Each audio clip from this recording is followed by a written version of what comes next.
प्रिय विद्यार्थियों, आज के इस क्लास में हम अनुवाद की प्रकृति, क्षेत्र, प्रकार तथा उपयोगिता पर चर्चा करेंगे।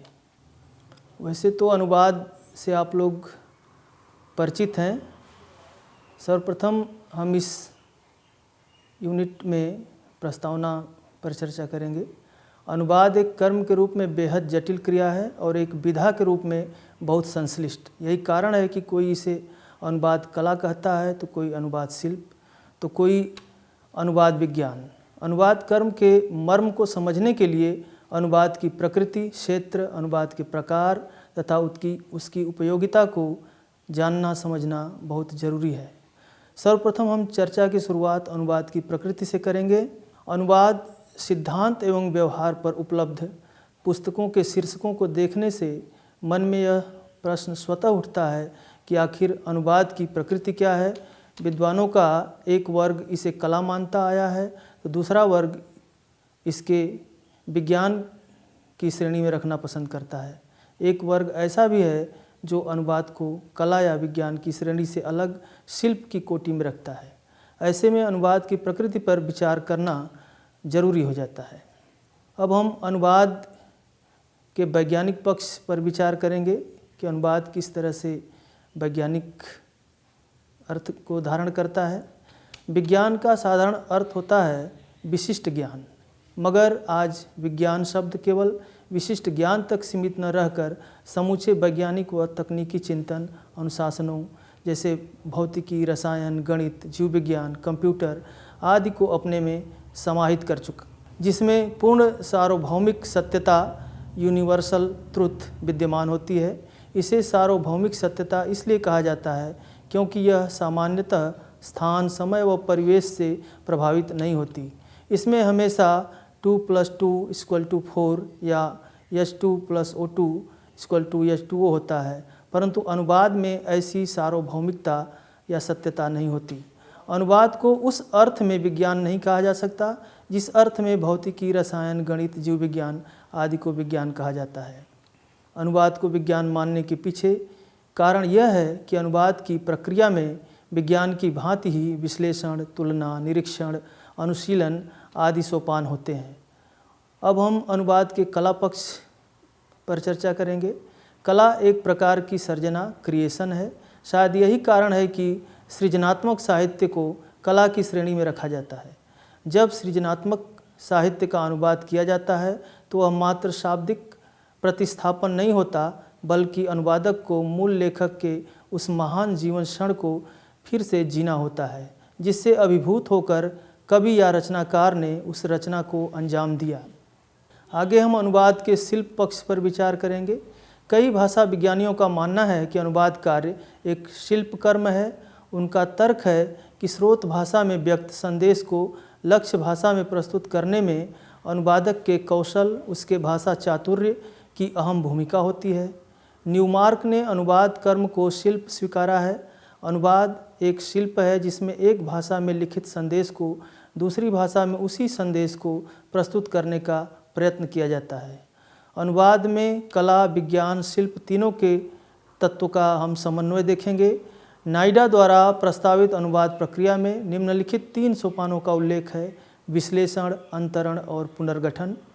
ये तीनों चरण क्रमानुसार विज्ञान, शिल्प और कला के ही तीनों सोपान हैं। कहने का तात्पर्य यह है कि अनुवाद प्रक्रिया का पहला चरण है मूल पाठ का वैज्ञानिक विश्लेषण, दूसरा सोपान है मूल पाठ के संदेश व शिल्प का अंतरण कौशल तथा तीसरा सोपान है लक्ष्य भाषा में उसका कलात्मक पुनर्गठन। मगर अनुवाद में ये तीनों कला, विज्ञान और कौशल का अनुपात सदैव समान नहीं रहता। निष्कर्ष के रूप में कहा जा सकता है कि अनुवाद में कला, विज्ञान और शिल्प तीनों विधाओं के तत्व अंशतः विद्यमान हैं। दूसरे शब्दों में अनुवाद के विश्लेषण में वैज्ञानिकता है, उसकी सिद्धि में कलात्मकता, जिसके लिए आवश्यकता होती है शिल्पगत कौशल की। अब हम आगे अनुवाद के क्षेत्र के ऊपर विचार करेंगे। आज की दुनिया में अनुवाद का क्षेत्र बहुत व्यापक हो गया है। शायद ही कोई ऐसा क्षेत्र बचा हो जिसमें अनुवाद की उपादेयता को सिद्ध न किया जा सके, चाहे न्यायालय हो, चाहे कार्यालय, विज्ञान एवं प्रौद्योगिकी हो या शिक्षा, संचार हो या पत्रकारिता, साहित्य हो या सांस्कृतिक संबंध, इन सभी क्षेत्रों में अनुवाद की महत्ता एवं उपादेयता को सहज ही देखा परखा जा सकता है। चर्चा की शुरुआत न्यायालय क्षेत्र से हम करेंगे। न्यायालय, जहाँ पर अदालतों की भाषा प्रायः अंग्रेजी में होती है, इनमें मुकदमों के लिए आवश्यक कागजात अक्सर प्रादेशिक भाषा में होते हैं, किंतु पैरवी अंग्रेजी में ही होती है। इस वातावरण में अंग्रेजी और प्रादेशिक भाषा का बारी बारी से परस्पर अनुवाद किया जाता है। दूसरा क्षेत्र है सरकारी कार्यालय। आज़ादी से पूर्व हमारे सरकारी कार्यालयों की भाषा अंग्रेजी थी।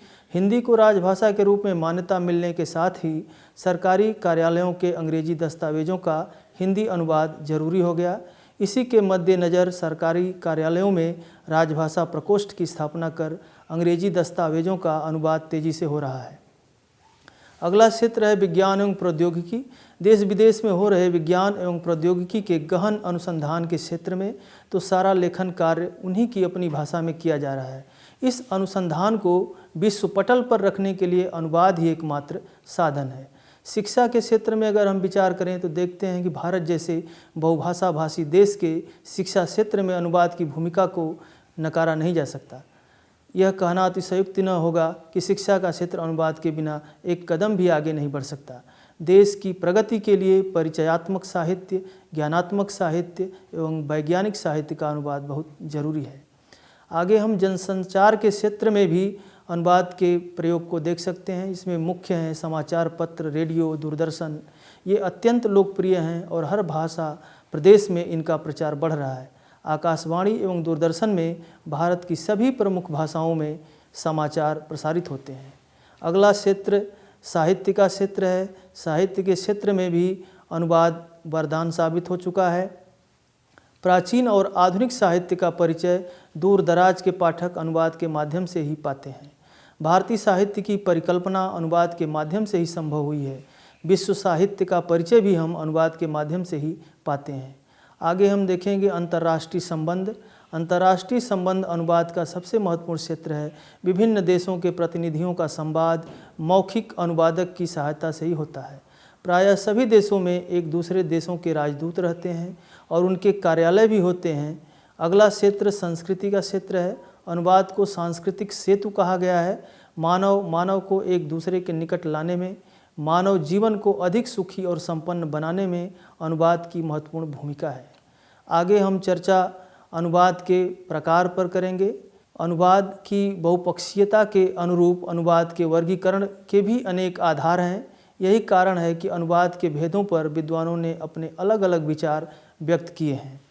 पाश्चात्य विद्वान जेसी कैटफोर्ड ने अपनी पुस्तक अ लिंग्विस्टिक्स थियरी ऑफ ट्रांसलेशन में निम्नलिखित 3 मुख्य आधारों पर अनुवाद के प्रकार बतलाए हैं।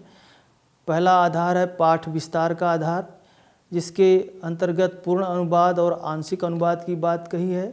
भाषा स्तर का आधार है, जिसमें समस्त अनुवाद और सीमित अनुवाद की चर्चा की गई है। श्रेणी का आधार, जिसके अंतर्गत मुक्त अनुवाद और शाब्दिक अनुवाद और मध्यवर्गीय अनुवाद की बात की है। कांसा गाद्रे ने अनुवाद के 4 भेद बतलाए हैं: भाषा परक अनुवाद, तथ्य परक अनुवाद, संस्कृति परक अनुवाद और सौंदर्य परक अनुवाद।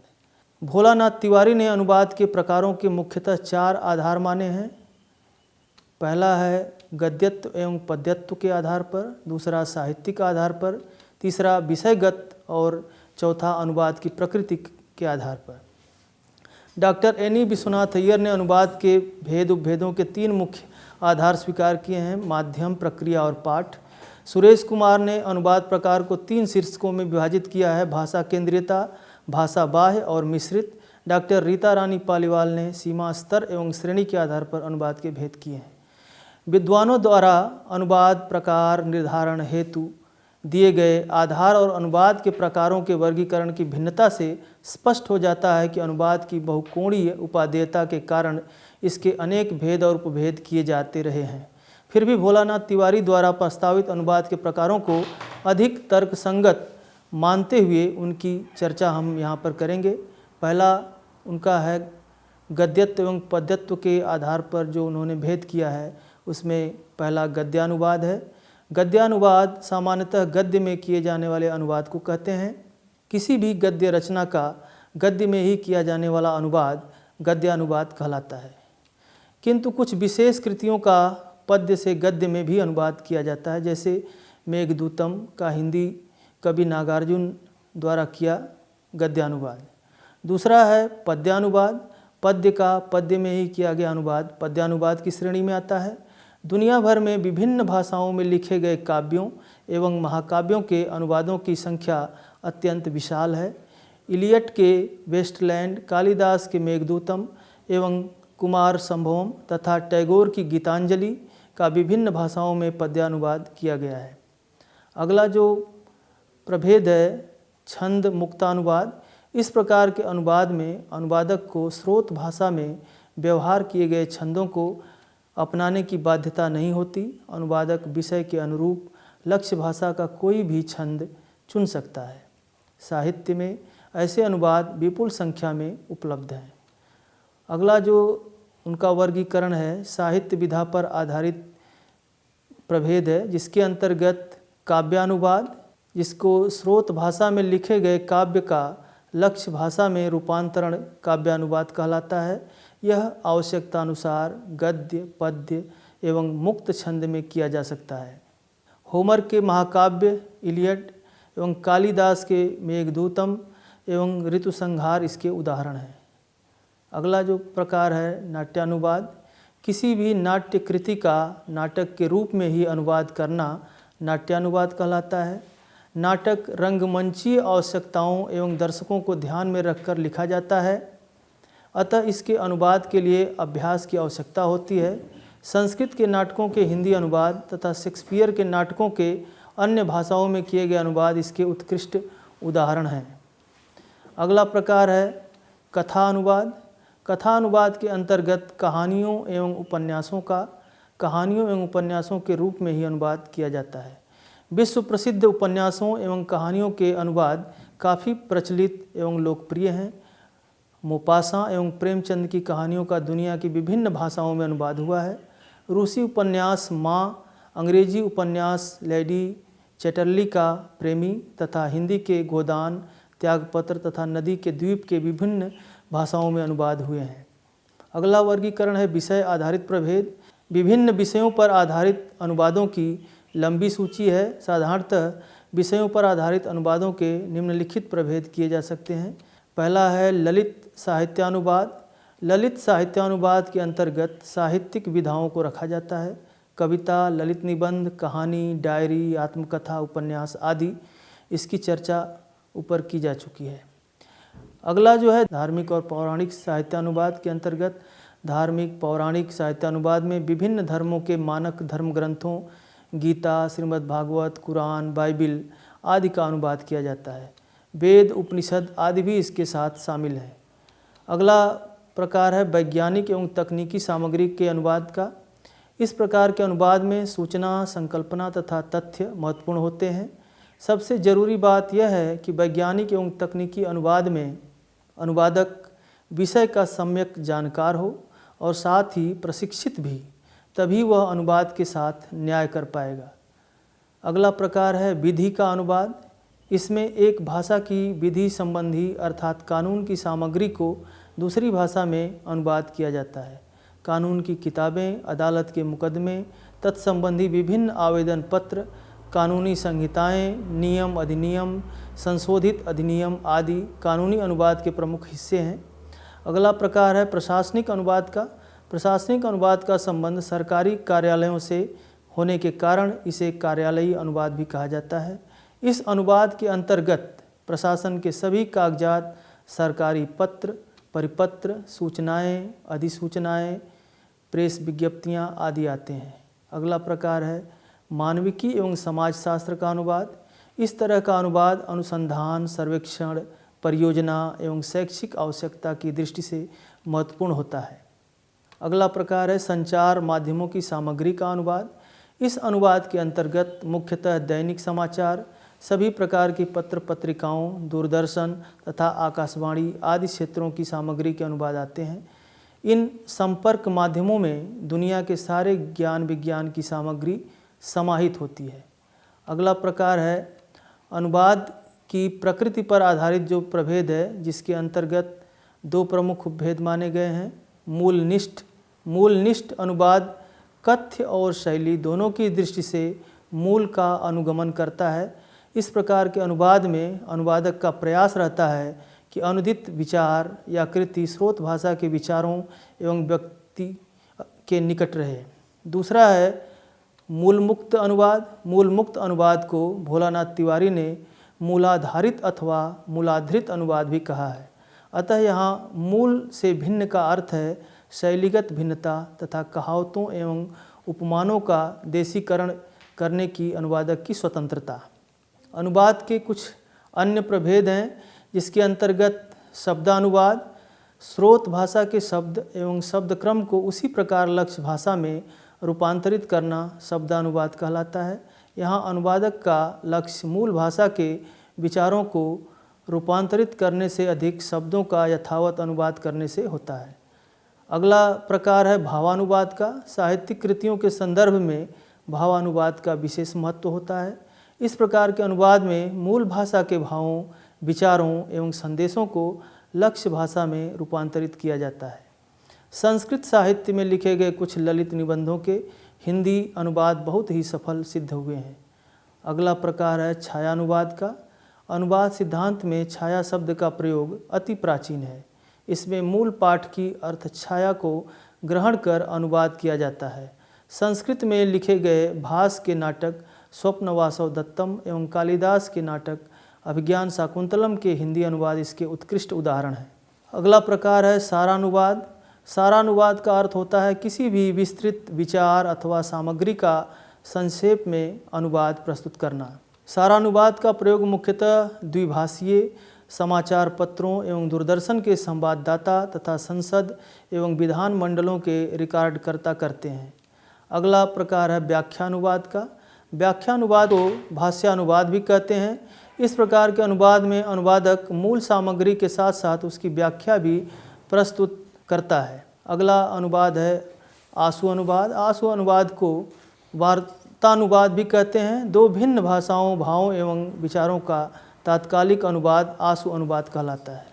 अगला प्रकार है आदर्श अनुवाद का। आदर्श अनुवाद को सटीक अनुवाद भी कहा जाता है। इसमें अनुवादक आचार्य की भूमिका निभाता है तथा स्रोत भाषा की मूल सामग्री का अनुवाद अर्थ एवं अभिव्यक्ति सहित लक्ष्य भाषा में निकटतम एवं स्वाभाविक समानार्थी द्वारा करता है। रामचरितमानस, श्रीमद् भगवद गीता, कुरान आदि धार्मिक ग्रंथों के सटीक अनुवाद इसके उत्कृष्ट उदाहरण हैं। अगला प्रकार रूपांतरण है। आधुनिक युग में रूपांतरण का महत्व बढ़ रहा है। रूपांतरण में स्रोत भाषा की किसी रचना का अन्य विधा में रूपांतरण कर दिया जाता है। जैनेन्द्र, कमलेश्वर, अमृता प्रीतम, भीष्म साहनी आदि की कहानियों के रेडियो रूपांतर प्रस्तुत किए जा चुके हैं। कामायनी महाकाव्य का नाट्य रूपांतर काफ़ी चर्चित हुआ है। अब आगे हम चर्चा करेंगे अनुवाद की उपयोगिता। अनुवाद की उपयोगिता या अनुवाद की महत्ता या अनुवाद की आवश्यकता हमें क्यों पड़ती है। 20वीं शताब्दी के अवसान और 21वीं सदी के स्वागत के बीच आज जीवन का कोई भी ऐसा क्षेत्र नहीं जहाँ पर हम चिंतन और व्यवहार के स्तर पर अनुवाद के आग्रही न हों। अनुवाद के महत्व को निम्नलिखित बिंदुओं द्वारा स्पष्ट किया जा सकता है। पहला बिंदु हम देखेंगे राष्ट्रीय एकता में अनुवाद की उपयोगिता। भारत जैसे विशाल राष्ट्र की एकता के प्रसंग में अनुवाद की आवश्यकता असंदिग्ध है। आप जानते हैं कि भारत में इतने भाषाएं और इतनी तरह की संस्कृतियां हैं। उन सब में अनुवाद के माध्यम से ही राष्ट्रीय एकता को उजागर किया जा सकता है और भावनात्मक एकता को बढ़ाया जा सकता है। इसलिए राष्ट्रीय एकता में अनुवाद की भूमिका महत्वपूर्ण है। दूसरा है संस्कृति के विकास में अनुवाद की उपयोगिता। आज की भारतीय संस्कृति, जिसे हम सामासिक संस्कृति कहते हैं, कंपोजिट कल्चर, उसके निर्माण में हजारों वर्षों के विभिन्न धर्मों, मतों एवं विश्वासों की साधना छिपी हुई है। इन सभी मतों एवं विश्वासों को आत्मसात कर जिस भारतीय संस्कृति का निर्माण हुआ है, उसके पीछे अनुवाद की महत्वपूर्ण भूमिका रही है। साहित्य के अध्ययन में अनुवाद की उपयोगिता पर हम प्रकाश डालेंगे। साहित्य के अनुवाद का इतिहास काफ़ी प्राचीन है। अनुवाद ने न केवल विभिन्न साहित्य के विकास में महत्वपूर्ण भूमिका निभाई है, बल्कि भाषा के विकास में भी इसके योगदान को नकारा नहीं जा सकता। विश्व के विभिन्न साहित्य के बीच जो परस्पर आदान प्रदान हुआ, वह अधिकांशतः अनुवाद के माध्यम से ही हुआ है। अनुवाद का महत्व निम्नलिखित साहित्यों के अध्ययन में सहायक है। जैसे भारतीय साहित्य का अध्ययन। भारत अपने आप में एक बहुभाषी देश है, जहाँ पर इस समय संविधान की 8वीं अनुसूची के अनुसार 22 भाषाएं बोली जाती हैं और 100 से अधिक जो अन्य भाषाएं भी बोली जाती हैं। तो इन सब में परस्पर जो है तुलनात्मक अध्ययन किया जा सकता है और ये तुलनात्मक अध्ययन अनुवाद के माध्यम से ही संभव हो सकता है। अगला जो है अंतर्राष्ट्रीय साहित्य का अध्ययन। भारतीय भाषाओं के साथ दुनिया की अन्य भाषाओं का अध्ययन अनुवाद के माध्यम से ही संभव हो सकता है। बहुत सारे जो शेक्सपियर के नाटक हैं या और जो प्राचीन विश्व साहित्य है, उसको हम अनुवाद के माध्यम से ही पढ़ते और समझते हैं। अगला जो है तुलनात्मक साहित्य का अध्ययन। तुलनात्मक साहित्य अपने आप में बहुत ही महत्वपूर्ण है, जिससे हमें दो भाषाभाषी की संस्कृति, उनके रीति रिवाज, उनकी परंपरा, उनके धर्म, उनके खान पान को समझने की क्षमता विकसित होती है। और तुलनात्मक अध्ययन से दो भाषाओं के अंदर जो समान चीज़ें हैं, उनको ढूंढने में हमें सहायता मिलती है, जिससे भावात्मक एकता में वृद्धि होती है। अगला जो है ज्ञान विज्ञान के क्षेत्र में अनुवाद की उपयोगिता। आधुनिक नवजागरण काल में पश्चिम के नए ज्ञान विज्ञान से हमारे ज्ञान और चेतना के विकास में अनुवाद ही सबसे बड़ा सहारा बना है। विश्व के सभी विकसित देशों की राजनीतिक, सामाजिक, सांस्कृतिक, आर्थिक, वैज्ञानिक तथा प्रौद्योगिकी परक विकास में अनुवाद की उल्लेखनीय भूमिका रही है। आगे हम देखेंगे अनुवाद का जो व्यावसायिक क्षेत्र में जो उपयोगिता है। विज्ञान और प्रौद्योगिकी के क्षेत्र में तेज़ी से हुए विकास के साथ भारतीय परिदृश्य में कृषि, उद्योग, चिकित्सा, अभियांत्रिकी और व्यापार के क्षेत्र में क्रांतिकारी परिवर्तन हुआ है। इन क्षेत्रों में प्रयुक्त तकनीकी शब्दावली का भारतीकरण कर इन्हें लोकोन्मुख करने में अनुवाद की महत्वपूर्ण भूमिका है। 20वीं शताब्दी का उत्तरार्ध रोजगार के क्षेत्र में अनुवाद को महत्वपूर्ण पद पर आसीन करता है। अगला क्षेत्र जो है व्यापारिक क्षेत्र में अनुवाद की उपयोगिता। प्राचीन काल से ही भारत और चीन और यूरोप में व्यापारी लोग अपने व्यापार के लिए देश विदेश जाया करते थे और अनुवाद के सहारे ही व्यापार और वाणिज्य करते थे। वर्तमान समय में भी व्यापारी अपने उत्पादों और वस्तुओं की गुणवत्ता और उनके उत्तर विक्रय के संवर्धन के लिए अनुवाद का ही सहारा लेते हैं। आज जो भी मल्टीनेशनल कंपनियां हैं या जो भी टेक्नोलॉजी के जो सॉफ्टवेयर हैं, सब अनुवाद के माध्यम से द्विभाषी बहुभाषी में उनको अनुवाद किया जा रहा है और रोजगार में जो है इजाफा हो रहा है। अगला जो अनुवाद की उपयोगिता है मीडिया और सिनेमा के क्षेत्र में। कोई भी समाचार पत्र, रेडियो व टीवी चैनल ऐसा नहीं है जिसमें हमें अनुवाद की ज़रूरत महसूस न होती हो। सिनेमा भी अनुवाद का सहारा लेकर बुलंदियों को छू रहा है। टाइटैनिक फिल्म इसका बहुत बड़ा उदाहरण है। अनुवाद को बढ़ावा देने के लिए सरकार ने नेशनल ट्रांसलेशन मिशन का गठन किया है। राष्ट्रीय अनुवाद मिशन जो भारतीय भाषा संस्थान मैसूर में बड़ी परियोजना है। मीडिया के सभी क्षेत्रों में, चाहे वह हिंदी, अंग्रेजी, भारतीय भाषा के समाचार हों या चैनल हों, सभी जगह अनुवाद अपनी अहम भूमिका निभा रहा है। सबसे महत्वपूर्ण उपयोगिता आप जो देख रहे हैं अनुवाद का आजकल डबिंग के क्षेत्र में। डबिंग एक भाषा से दूसरी भाषा में किए गए अनुवाद को दर्शकों तक पहुंचाने का माध्यम है। आज डबिंग का महत्व मनोरंजन के हर क्षेत्र में दिखाई दे रहा है, चाहे वह कार्टून फिल्म हो, एनिमेशन फिल्म हो या फीचर फिल्म हो, यही नहीं दक्षिण भारतीय भाषाओं में बनी फिल्में आज प्रत्येक टीवी चैनल में भारतीय भाषाओं में देखी जा सकती हैं। साथ ही जो बहुत सारी एनिमेटेड फिल्में, अवतार, छोटा भीम, जय गणेश, हनुमान, ये बहुत ही चर्चित और पूरे विश्व में देखे जाने वाले फिल्म और कार्टून हैं, जिनमें अनुवाद की ही महत्वपूर्ण भूमिका है, अनुवाद की ही उपयोगिता है, जिससे हम अनुवाद की प्रभाव और अनुवाद के व्यापकता को देख समझ सकते हैं। आगे हम निष्कर्ष रूप में यह कह सकते हैं कि अनुवाद विश्व संस्कृति, विश्व बंधुत्व, एकता और समरसता स्थापित करने का एक ऐसा सेतु है जिसके माध्यम से विश्व ज्ञान विज्ञान के क्षेत्र में क्षेत्रीयतावाद के संकुचित एवं सीमित दायरे से बाहर निकलकर मानवीय एवं भावात्मक एकता के केंद्र बिंदु तक पहुंचा जा सकता है। और यही अनुवाद की आवश्यकता और उपयोगिता का सशक्त एवं प्रत्यक्ष प्रमाण है। आज के वैज्ञानिक युग में अनुवाद बहुत महत्वपूर्ण हो गया है। यदि हमें दूसरे देशों के साथ कंधे से कंधा मिलाकर चलना है तो हमें उनके यहाँ विज्ञान के क्षेत्र में, सामाजिक एवं सांस्कृतिक क्षेत्र में हुई प्रगति की जानकारी होनी चाहिए और यह जानकारी हमें अनुवाद के माध्यम से मिलती है। संचार माध्यमों में गतिशीलता बढ़ाने का कार्य अनुवाद द्वारा ही संभव हो सका है तथा गांव से लेकर महानगरों तक जो भी अद्यतन सूचनाएं हैं वे अनुवाद के माध्यम से एक साथ सबों तक पहुंच रही हैं। कहने की आवश्यकता नहीं कि अनुवाद ने आज पूरे विश्व को एक सूत्र में पिरो दिया है। हमने इस इकाई में अनुवाद की प्रकृति, अनुवाद के क्षेत्र, अनुवाद के प्रकार और अनुवाद की उपयोगिता पर प्रकाश डाला।